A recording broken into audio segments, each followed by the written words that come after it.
I can't remember what we were fighting about that day. Showing my manly prowess or something. Yeah, he did something wrong, you know, and with his cocky way, and so I let him have it. Well, you know what the fans really want to know. Okay, yeah. We want to know if the two of you are going to get together.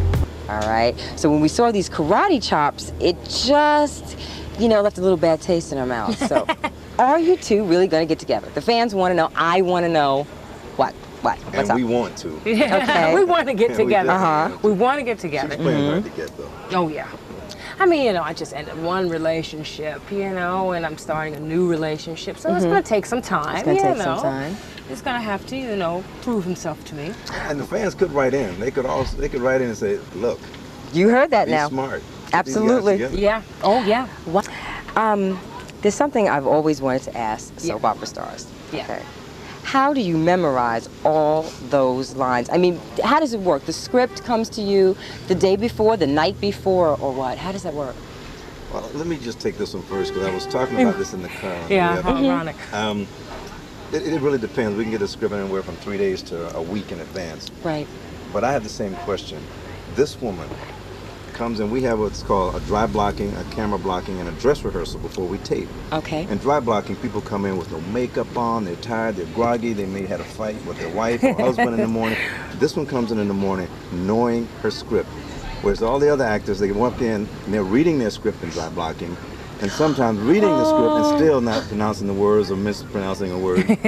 She's amazing. She's got a memory that's really uncanny. That's great. I'm a quick study. Okay. And I can look at a script, and if I like the material, it sticks with me. It sticks with you. If I don't like the material, I panic. Okay. So I don't know what her secret is. My secret is just study, study, study. Val, what's your secret? I have no idea. I think it comes from, as you probably well remember, good old Bernice Johnson. By the way, I must say that Valerie and I are sisters. Yes. Hi, America. Hi.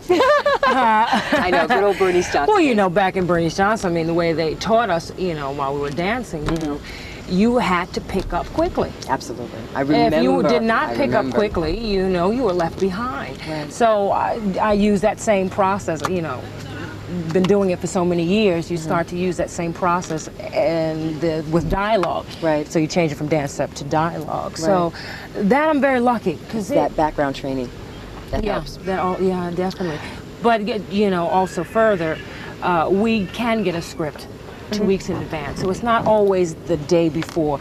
Where the difficulties come in is when, like Nathan just recently, he's working like every day, 5 days, right? Right. You have 40 and 50 pages a day. That's what's amazing. It is You're amazing. shooting all day and you're doing those 40 and 50 pages. And then you got to come in and do a whole other thing, another 40 and 50 pages the next day. And then the day after that. That's where it gets difficult. And each one of us, I think, has their own process on how to accomplish. And we don't have cue cards or teleprompters. That's another thing I'm glad you brought up. We don't use those. So I think for me, what really makes me learn my lines is the incentive is a paycheck. Yes. Absolutely. A family to raise. But you know, for aspiring models and actors, that, you know, they would like to know this. It is long hours. Yeah, it is. Lots of script. It's work. It's not just getting in front of the camera looking good. Yeah. You know what I'm saying? Yeah. But let's just even go back to the past a little bit. Okay. You know? Tell me a little bit about that past. I know you obviously, you know, have been in some meaty projects before you stepped into One Life to Live. Yes. I started in, I guess, in 1981. I started out doing extra work on General Hospital. Really? Really? Really? I used to walk in the background and wave at people, and I have a friend he would always see me go into an elevator. Right. And I would never come out. And his friend, he's still waiting, watching General Hospital, waiting for me to come out of that elevator. But I've done quite a few things. I've done guest appearances on Dynasties and Elsewhere, Knots Landing. Some really nice projects. I did 7 years on another soap opera, Young and the Restless. But I actually got I got a chance to do a feature film. Right. Which was a wonderful film. That was the name of that film. I did the lead role in The Return of Superfly. Right. And I actually had a lot of fun. Still looks good. Yeah. I actually had a lot of fun. The film didn't do that well, but I tell you, it opened some doors. It taught me a lot. Certainly. And when the reviews came out for the film, what really made me feel good is that they didn't really care for the film that much, but all of the critics were totally in my corner. That's great. Were very supportive, saying things like Nathan Purdee deserves better than this. That's nice. What a waste Really? of an actor. So it really showed me that people were aware of the work that I'm capable of doing. And still, it's like a good review. It's a good review. For you And personally. whether the film was bad or not. And I tell you, I'm in good company. I've seen some films that are worse than mine, Right. with some really big name actors. Yeah. We know it. I don't have to mention their names because Yeah. we've seen them. That's Oh, right. yeah. And so we all have our bad films and our good Right. films. So it's been a continuous process for me. But I understand you're an artist. I'm an artist, yes. Tell us about that. I sort of fell into that by accident. And I just started doing it as a hobby. And the next thing, I was painting one day, and a next door neighbor asked me, did I exhibit? I said no. She was an artist, her husband was an artist, and they recommended that I exhibit my work. Right. And this is while I was living in Los Angeles. Then I started to exhibit in restaurants. Now I'm in galleries. Oh, I'm in that's so great. restaurants. Fantastic. And so what I'm hoping to do is, once I get settled, completely settled in New York, is to do some gallery showings here. We look forward to seeing that. And, yeah, You have to come back on the everybody. show and maybe bring some of your work. I'd love to. Val, we don't want to neglect you. Yes, dear. Tell us how you got started Oh, in showbiz. gosh. Well, What was that about- first project? Oh God! Was it the well, grill? at least 100 years ago. At I least. started off. We know that you're the older So one, good right? for your age. Thank you I got so you. much. I got you. Thank you, I dear. got you. I Thank said you were the older one. I know. I'm Mhm. not. But She's she's older. not. She's older. I'm older. Well, started off as always wanted to be a dancer, Right.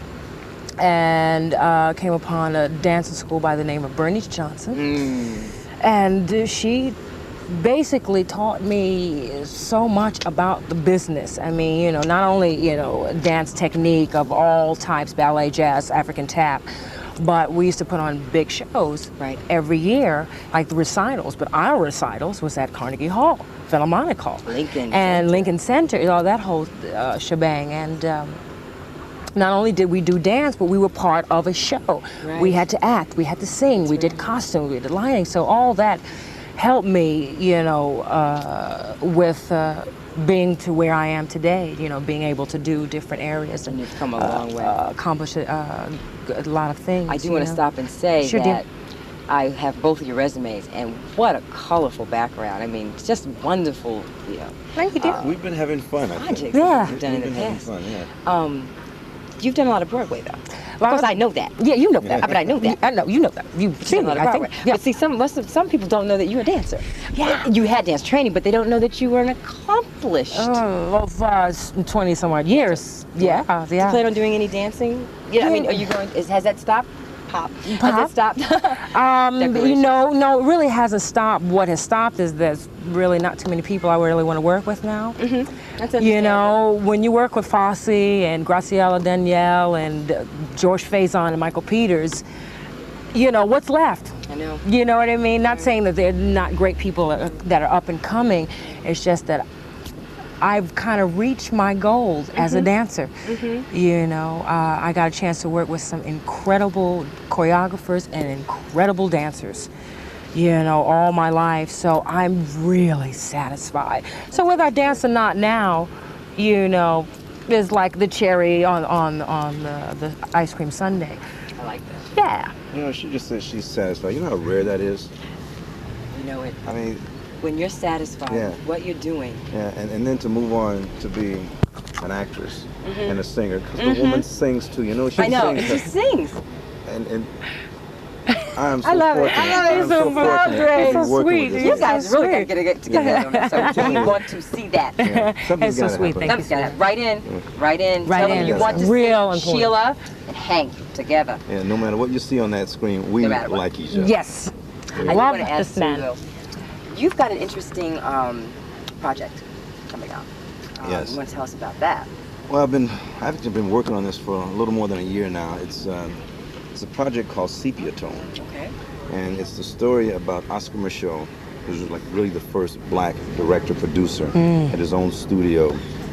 He's a writer. He wrote his books and he sold his books door to door, 10 cents, 15 cents, whatever he could do to put his production company together. And I have a friend who wrote his biography, his story, and we're trying to make a movie out of it. Yeah. A movie of the week, a feature film, whichever comes first. And I would love to play the lead role. And there's a character, the lady that he fell in love with. Her name is Alice. And if I didn't know better, I would think it was this lady because she really fits the description. Now, wouldn't that the be physical nice? description, she certainly has the attitude. Now Alice has a very interesting background. And I think if we can get this project off the ground, that maybe we might have a good project. And it would be nice for people to know who Oscar Micheaux is. You know, Yeah. Because I've been always fascinated with him. Yeah. I was watching, I guess, Channel 13 or something about a year ago. Yeah. And I watched all these clippings from these movies that this man produced that many years ago. Absolutely. Yeah. Over 40 films. At least. It was my mother and I. Yeah. It was fascinating. I saw a program, it was Black History Month, February, Okay. where the network BET honored Oscar Micheaux and showed many of his different films. Right. And I think there's a lot to be learned and gained by understanding who this guy was. He's really the Spike Lee in that time. Yes, And, indeed. It would be great to show the youth and people who don't know that there were those type of black films Absolutely. during their time. Yeah. Oh, yeah. But Val, any future? But I have to say, we're looking forward to that project. Yeah, that would be really nice. Definitely. Oh, yeah, it'll happen. It'll happen. Definitely. For me, what I'm working on right now is I'm with the group The Stingers. Possibly the name will change, who knows? But it's a great group. It's 2 women and 2 men in the group. And we recently signed with BMG Records. Great. We just got back from LA a couple of weeks ago and completed 5 tunes, total package. We have to go back in the studio, do 5 more. And so hopefully that will go somewhere. So you know, recording, film feature that film. Hopefully I'll play That opposite. you'll play. I know we'll see that. Yeah. We're gonna watch for both projects for you. I mean, I know your fans are gonna definitely be looking out forward to seeing the both of you. Thank you both for sharing this time with us. Thank you, sweetheart. Thank you so much, Thank you. Nathan. My pleasure. Thanks for inviting me. I'm Tanya Pettiford with G.B.T.V.